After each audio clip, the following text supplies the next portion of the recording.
Sebelum ceritanya dimulai, apabila pembawaan Mimin kurang cepat atau lambat, bisa menambahkan kecepatannya.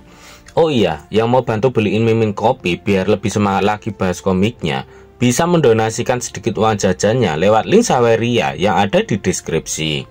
Oke, nggak usah berlama-lama lagi, kita langsung masuk saja ke ceritanya.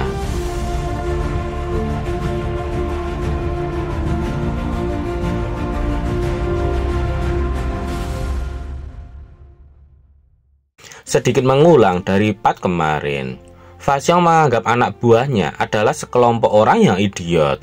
Seharusnya tidak apa-apa jika mereka mengambil apa yang mereka bisa ambil dan lari. Kemudian Fasyong mengambil sebongkah kristal yang ada di hadapannya. Dia akan mengambil itu saja, dan menurutnya itu sudah cukup untuknya. Namun tak lama kemudian terjadi ledakan di hadapan Fasyong. Fasyong melihat ke atas. Dia berkeringat melihat benda besar yang mendarat di hadapannya. Beraninya kalian mencuri harta rahasia. Kalian cukup berani, ucap naga betina yang ternyata sangat besar dan telah berdiri tepat di hadapan Fasyong. Fasyong terkejut melihat wujud asli naga itu yang saat ini tepat berada di hadapannya. Tubuh Fasyong bergetar hebat, tak kuat menahan rasa takut yang dia rasakan. Namun naga itu kembali ke wujud humanoidnya. Dia mengatakan, bukankah seharusnya harta karun rahasia sang naga itu terlalu panas untuk dipegang? Setelah mendengar ucapan dari naga betina itu, Fasyong pun melihat ke arah batu kristal yang dia bawa. Kini batu itu memancarkan cahaya biru yang mengejutkannya. Karena sangat panas, Fasyong pun langsung melemparkan batu itu dan berteriak sangat keras. Dia tak menyangka ternyata batu itu memang sangatlah panas dan membuat tangannya hingga mengalami luka bakar. Dan di sisi lain, tiba-tiba dari arah lain, naga betina mendapatkan serangan berupa lemparan sebuah pedang ke arah dirinya. Naga betina pun menanggapi serangan itu dengan santai dan hanya meliriknya saja. Kemudian naga betina menengok ke arah pisau itu dan langsung meniupnya. Pisau itu pun langsung hancur seketika hanya dengan tiupan nafasnya saja. Naga betina mengatakan kalau Ye King sungguh memalukan sebab dia melakukan serangan diam-diam yang sangat buruk. Dan di arah Ye King, dia pun terlihat sangat kacau dengan tubuhnya yang dipenuhi dengan luka akibat serangan dari naga betina. Ye King tak menyangka ternyata serangannya dapat dipatahkan dengan mudah hanya dengan tiupan nafasnya saja. Sembari mengeluarkan aura hijau dari tangannya, naga betina melihat regenerasi yang dilakukan oleh Ye King yang tidak terlalu berpengaruh pada tubuhnya. Dan naga betina pun bertanya, apakah dia perlu mengajarinya apa itu regenerasi sejati. Namun di sisi lain, Fasyong masih saja berusaha mengambil salah satu batu kristal yang cukup besar untuk dia bawa keluar dari dalam dungeon. Ye King terkejut melihat lukanya seketika langsung sembuh oleh skill penyembuhan yang dilakukan oleh naga betina. Naga betina pun langsung mengambil satu koin emas dan langsung melemparkan ke arah Fasyong yang mencoba lari dari tempat itu dengan membawa salah satu kristal di tangannya. Fasyong pun berteriak keras setelah kakinya ditembus oleh sebuah koin emas yang dilemparkan oleh naga betina. Seketika itu Fasyong pun langsung terjatuh dan membentur di tumpukan emas milik naga betina. Kali ini pandangan naga betina kembali tertuju ke arah Ye King. Naga betina mengatakan jika dia lebih suka hewan yang menggali mahkota dari tumpukan daging busuk dibandingkan dengan belatung-belatung yang menjilati koin emas. Saat mereka berhadapan, naga betina melihat Ye King yang sedang mencium sesuatu. Naga betina pun bertanya apa yang Ye King cium. Ye King mengatakan jika dia mencari kunci menara hitam dan benda itu adalah salah satu koleksi milik naga betina. Mendengar benda yang dikatakan oleh Ye King, naga betina sangat marah. Dia langsung mengangkat tubuh Ye King karena yang Ye King katakan itu adalah salah satu koleksi miliknya. Naga betina tak percaya ada seorang pemulung rendahan yang menginginkan harta karunnya. Padahal Yeking sudah tahu kalau dia adalah seekor naga. Yeking tidak mendengarkan apa yang dikatakan oleh naga betina itu. Dia meminta agar naga betina itu memberikannya kunci menara hitam, dan dia akan menjauh dari harta karun milik naga betina. Namun dengan sombongnya, naga itu bertanya, mengapa seekor naga yang sombong harus peduli dengan permintaan seekor hewan liar seperti Yeking? Namun Yeking mengeluarkan sesuatu di salah satu tangannya. Dia mengeluarkan bola hitam yang mengejutkan naga betina. Yeking punya alasan mengapa naga betina tidak bisa menolaknya. Kemudian muncul tangan-tangan pendaur ulang di sekitar mereka. Yeking menyuruh tangan-tangan itu untuk melakukan pengambilan harta yang ada di sana. Tak perlu menunggu lama, tangan-tangan pendaur ulang itu pun langsung mengambil seluruh harta dan emas milik naga betina. Naga betina pun terkejut dan membuka mulutnya lebar-lebar. Dia tak percaya bahwa seluruh hartanya langsung diambil oleh tangan-tangan itu. Naga betina mulai panik. Dia mencoba menghentikan tangan itu dan menggigitnya. Bahkan naga betina pun mengancam kalau Yeking pantas mati dengan 1000 luka. Karena melihat tangan yang lainnya juga mengambil harta miliknya, naga betina pun langsung terbang berpindah ke arah tangan yang lainnya. Dia mencoba untuk menghentikan tangan itu agar tidak mengambil kristal miliknya. Yeking mengeluarkan senyuman jahatnya. Dia mengatakan bahkan jika naga betina menghabisinya, naga betina tidak dapat menghentikan kekuatan melahap kehampaan. Yeking bertanya, apakah naga betina sudah menyerah? Naga betina kesal, namun dia tidak bisa melakukan apapun untuk menyelamatkan hartanya. Dia hanya bisa menangisi hartanya yang perlahan mulai hilang ditelan oleh tangan-tangan itu. Karena tak kunjung menyerah, Yeking pun sekali lagi bertanya, apakah naga betina itu mau menyerah atau melihat harta karunnya yang ditimbun selama puluhan ribu tahun berubah menjadi sampah sesungguhnya. Yeking pun menghancurkan armor itu dengan kekuatannya. Naga betina sangat kesal. Dia menghina Yeking yang hanya seorang pemulung rendahan. Bukannya takut, tapi Yeking justru malah tersenyum jahat ke arah naga betina yang terlihat sangat kesal kepadanya. Karena tak kunjung mendengarkan kata menyerah dari mulut naga betina, Yeking pun mulai memperluas jangkauan dimensi daur ulangnya. Tentu saja hal itu mengejutkan mata naga betina yang melihat seluruh tempat itu dipenuhi dengan aura keunguan. Pesan sistem pun muncul. Pengambilan kembali peti mati kristal lapis es abadi telah selesai. Naga betina mencoba menghentikan Yeking yang sedang menghisap peti mati kristal lapisan es abadi miliknya. Sebab benda itu adalah hadiah bulan purnama yang dia siapkan untuk keturunan naganya yang ke-1352. Bahkan tak hanya peti mati lapis es abadi yang Yeking ambil, tapi benih api abadi pun Yeking hisap hingga membuat naga betina berteriak keras. Pesan sistem muncul, tidak ada nilai pemulihan. Ia telah padam di tepi kehampaan. Kemudian giliran gulungan kuno yang Yeking coba ambil dari naga betina. Naga betina pun mencoba mempertahankan buku itu, tapi tangan pendaur ulang terus saja menariknya ke dalam dimensi kehampaan. Tak sampai selesai di situ saja. Kali ini giliran kotak-kotak bertahtakan safir yang Yeking hisap. Naga betina menyuruh Yeking agar tidak menyentuhnya, sebab gigi susunya yang tanggal ada di sana. Sekarang adalah giliran tombak milik naga betina. Tombak itu dibuat dari sisik naganya yang tanggal. Naga betina menangis sejadi-jadinya. Bahkan dia kali ini tidak seperti sosok naga yang begitu kuat di hadapan Yeking. Dia meminta Yeking untuk mengeluarkan semua barang yang Yeking hisap dan mengembalikannya kepadanya.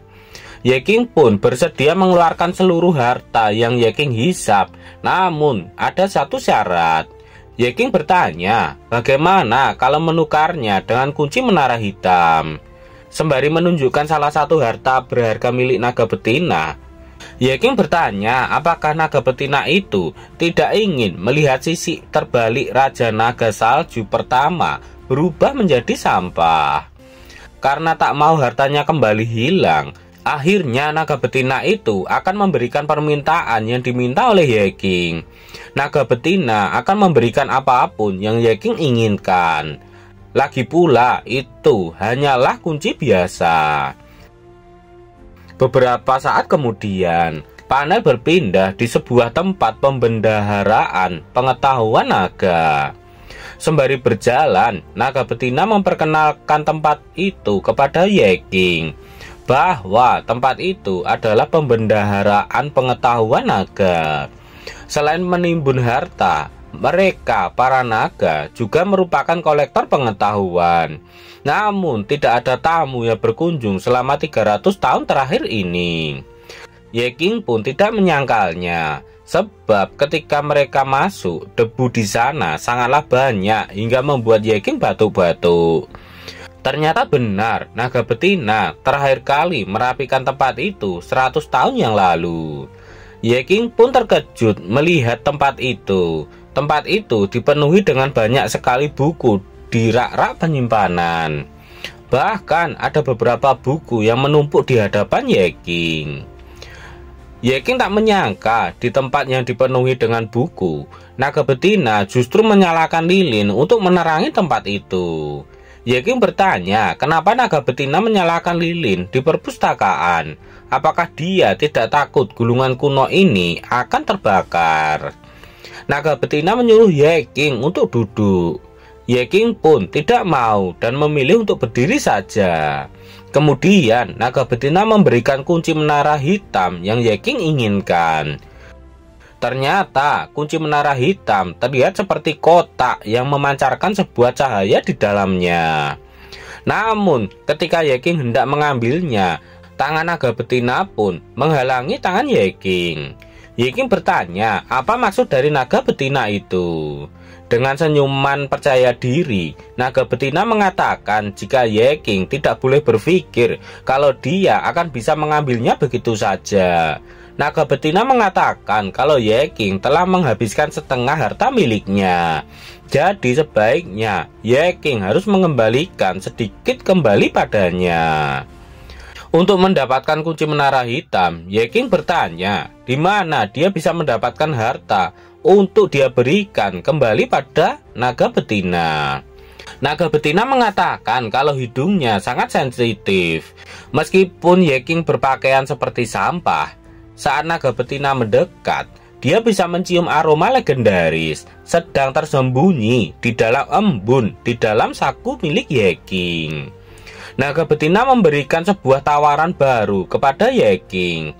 Dia bertanya bagaimana dengan ini. Ye King akan memberinya satu peralatan suci sebagai gantinya, dan naga betina akan memberikan Ye King kunci menara hitam. Sembari tersenyum, naga betina mengatakan jika Ye King cepat melakukannya, maka naga betina bahkan bisa memberikan beberapa layanan bonus kepada Ye King. Naga betina bertanya bagaimana, apakah Ye King setuju dengan tawarannya. Ye King benar-benar tak percaya jika naga betina benar-benar sangat rakus akan uang. Kemudian Ye King bertanya bagaimana jika dia menolaknya. Naga betina pun tahu apa yang mampu Ye King lakukan. Dia dapat mengambil 100 peralatan suci semudah membalikkan telapak tangan. Sembari memegang kepalanya, naga betina mengatakan jika saja dia bisa bebas melewati gerbang dunia lain seperti Ye King, dia pasti tidak akan menginginkan barang-barang kecil milik Ye King. Sayangnya naga betina tidak bisa melakukan itu. Tak ingin berlama-lama lagi berurusan dengan naga betina, akhirnya Ye King pun mengeluarkan kekuatannya lagi. Melihat Ye King akan mengembalikan hartanya, mata naga betina pun mulai berbinar-binar. Ye King pun langsung mengeluarkan emas dan harta milik naga betina dan menyuruhnya untuk mengambil semuanya. Kemudian Ye King bertanya, apakah naga betina sudah puas sekarang? Sembari mengambil salah satu perlengkapan milik Ye King, naga betina mengatakan jika itu perlengkapan ilahi yang belum pernah dia lihat sebelumnya. Setelahnya, Ye King berjalan ke arah kunci menara hitam yang berada di meja. Lalu dia mengambilnya. Setelah Ye King mengambil kunci itu, sebuah cahaya merah keluar dari dalamnya. Pemberitahuan sistem pun muncul. Kutukan bayangan kematian. Semua atribut berkurang menjadi 1 poin. Tidak dapat menggunakan keterampilan. Setelah hitungan mundur 5 hari, efek kematian instan akan dipicu sekali. Ye King pun terkejut mendengar pemberitahuan dari sistem. Sedangkan naga betina, dia tidak menghiraukan apa yang terjadi kepada Ye King. Dia hanya peduli dengan harta yang dikeluarkan oleh Ye King. Naga betina tak menyangka di sana ada harta karun yang dikurung oleh si tua bangka di gudang sihir. Naga betina bertanya kepada Ye King, kapan benda itu jatuh ke tangan Ye King. Naga betina tak menyangka bahwa keahlian Ye King dalam mengacak-acak sampah sungguh mengagumkan. Namun, Ye King yang saat ini sedang diselimuti oleh aura merah kehitaman. Dia sangat kesal, sebab Ye King hanya menginginkan kunci menara hitam, bukan untuk naga betina tipu dengan sebuah kutukan. Dengan santainya, naga betina mengatakan jika barang itu sudah dia berikan kepada Ye King seperti yang dijanjikan. Dan mengenai kotaknya bersih atau tidak, itu tidak ada hubungannya dengan naga betina. Dengan tatapan yang sangat jahat ke arah naga betina, Ye King sudah menduga jika membuat kesepakatan dengan naga raksasa tidak akan pernah berakhir dengan baik. Namun naga betina justru malah menghina Ye King dengan mengatakan jika seekor hewan yang terlalu bersemangat untuk menggigit tidak akan merasakan madu. Naga betina sudah memberikan layanan khusus yang dijanjikan. Itu semua diperuntukkan bagi anak yang dapat membawakannya sebuah harta karun. Ye King sangat marah dan memegang salah satu tanduk dari naga betina. Naga betina berteriak dan mengeluarkan banyak keringat dari tubuhnya. Dia menyuruh Ye King untuk melepaskan tanduknya, sebab tanduk naga terhubung ke saraf sisik terbalik. Naga betina menilai Ye King, dia orangnya sangat kejam. Sedangkan di sisi lain, terlihat Faxiang yang tak menyangka atas tindakan Ye King yang hanya seorang pemulung. Dia tidak mungkin benar-benar mengubah naga kuno menjadi tunduk padanya. Kembali ke sisi Ye King, dia marah-marah ketika naga betina itu tidak memperdulikan dirinya. Ye King mengancam jika naga betina tidak memperhatikannya, maka dia tidak akan mendapatkan 100 keping ini. Tetapi dia juga dapat menghancurkan seluruh perpustakaan itu hingga tidak ada apa-apanya lagi. Akhirnya naga betina pun menyerah. Dia menyuruh Ye King untuk menemukan gerbang dunia lain. Yang tersembunyi di dalamnya adalah kode terakhir yang dapat menulis ulang hukum kematian. Hanya itu yang dapat membantu Ye King untuk menghilangkan kutukan kematian instan. Karena merasa petunjuknya belum cukup, Ye King kembali marah-marah. Dia meminta naga betina untuk memberikannya lebih banyak petunjuk. Ye King bertanya gerbang yang mana dan di mana tempat itu. Tapi hanya itu informasi yang dapat naga betina berikan kepada Ye King. Dia harus menemukan sendiri petunjuk lainnya. Ye King masih marah-marah karena naga betina tidak memberikan petunjuk lainnya. Dia menyuruh naga betina untuk tidak cepat-cepat mengelak dari tanggung jawabnya. Sebab saat ini Ye King sedang menanggung kutukan paling kejam yang naga betina berikan kepadanya. Ye King bertanya, bagaimana dia bisa melawan monster dengan debuff seperti ini? Naga betina tertawa santai. Dia mengatakan jika naga biasa tidak dapat menghilangkan kutukan itu, tetapi dia adalah naga baru dan bukan naga biasa. Naga betina mengatakan jika dia bisa membantu Ye King untuk menekan kutukannya menggunakan 500 buah perlengkapan ilahi. Tentu saja syarat yang diberikan oleh naga betina langsung membuat Yeking kena mental. Yeking kesal jika naga betina semakin serakah, maka dia akan segera mengobrak-abrik simpanan naga betina. Jika menurut Yeking, tawaran dari naga betina terlalu berat untuknya, naga betina memberikan tawaran kepada Yeking untuk mencicil apa yang naga betina minta. Untuk orang yang naga betina sukai, dia selalu bisa menurunkan batas bawahnya sedikit. Jadi untuk yang pertama, naga betina meminta Yeking untuk memberikan 100 buah perlengkapan ilahi terakhir yang ada di simpanannya. Yeking akan berhutang padanya sejumlah 400. Lagi-lagi Yeking dibuat kesal oleh naga betina karena dia sama saja saat ini sedang merampok Yeking secara langsung. Akhirnya untuk menyelamatkan hidupnya, Yeking pun mengeluarkan apa yang naga betina inginkan. Kemudian Yeking menyuruh naga betina untuk mengambil semuanya. Melihat banyak perlengkapan ilahi yang dikeluarkan oleh Yeking, naga betina tertawa bahagia. Dalam hatinya, Yeking tak menyangka bahwa dia dipermainkan oleh naga betina lagi. Kemudian, Yeking menyuruh naga betina untuk berhenti bermain trik.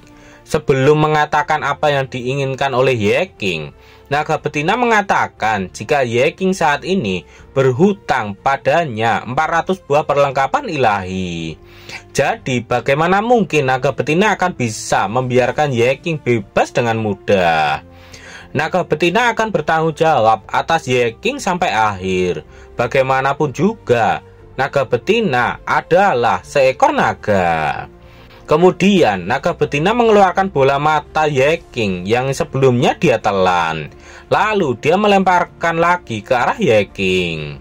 Bola mata itu pun langsung kembali ke tempatnya, yaitu di mata kiri Yeking. Yeking bertanya apa yang telah naga betina itu lakukan padanya. Saat Yeking membuka matanya, dia tidak menyangka bahwa penglihatannya telah kembali. Namun Yeking sudah berpindah di tempat yang tidak dia kenal. Tempat itu adalah Obsidian Hall, ranah kutukan yang terwujud. Namun sebelum itu, Yeking melihat ke arah tangannya. Dia tidak menyangka bahwa penglihatannya kembali, bahkan tangannya juga kembali. Tiba-tiba dari arah depan terlihat cahaya merah kehitaman yang terpancar dan mengeluarkan aura yang sangat kuat dari sana. Yeking sangat terkejut melihat apa yang ada di hadapannya saat ini. Pesan sistem pun muncul, Yeking versi iblis. Kemudian Yeking versi iblis itu pun mengatakan jika manusia rendahan tidak akan pernah bisa mengalahkan iblis yang kuat. Namun menurut Yeking, cara untuk mematahkan kutukan adalah melawan dirinya sendiri. Apakah Yeking akan berhasil mengalahkan dirinya sendiri dalam versi iblis? Nantikan kelanjutannya di part berikutnya.